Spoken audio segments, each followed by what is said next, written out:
We can be so certain that we are right. We know we're right. And how many times have we been wrong?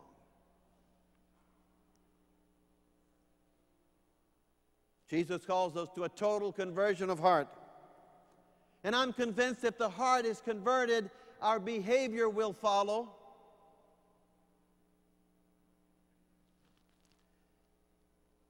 In the time of the first followers of Jesus, they were called to have a complete conversion of heart. They knew the consequences. They knew that if they did, they would be most likely outcast, disowned by their family and friends. Going to a Christian service would be illegal. They could be tortured and put to death.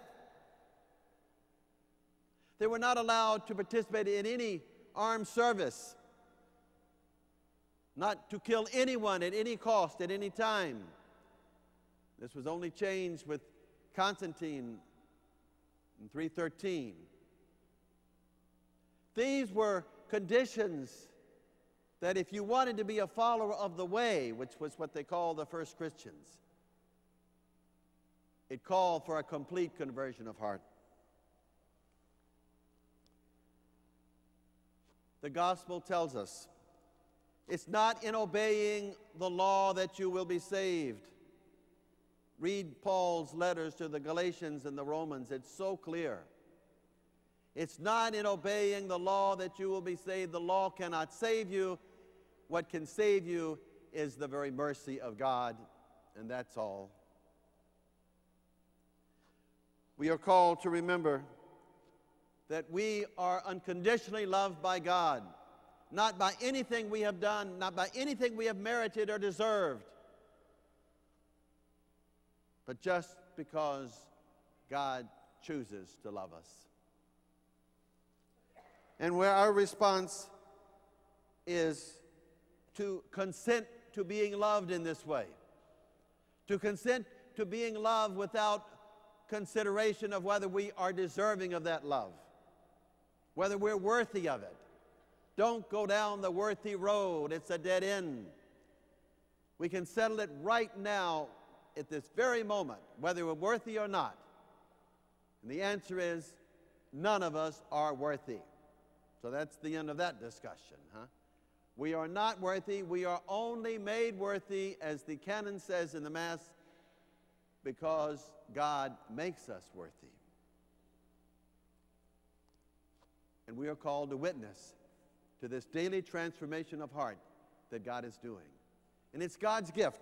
In the letter of James today, it says, all good giving and every perfect gift is from above.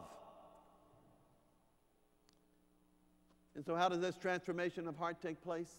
Usually in two ways. Through deep prayer and deep suffering. It's not easy. It's not painless. Even if you have had a heart operation, you know it's not painless. Anything to do with the change of heart is difficult.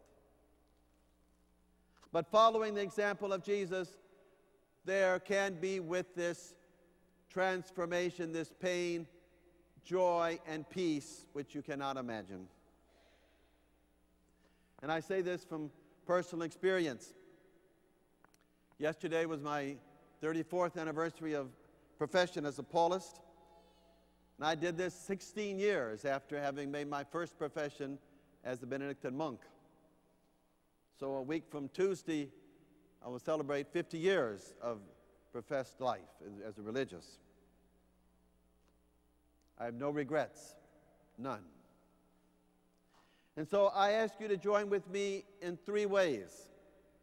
First, in giving thanks to God.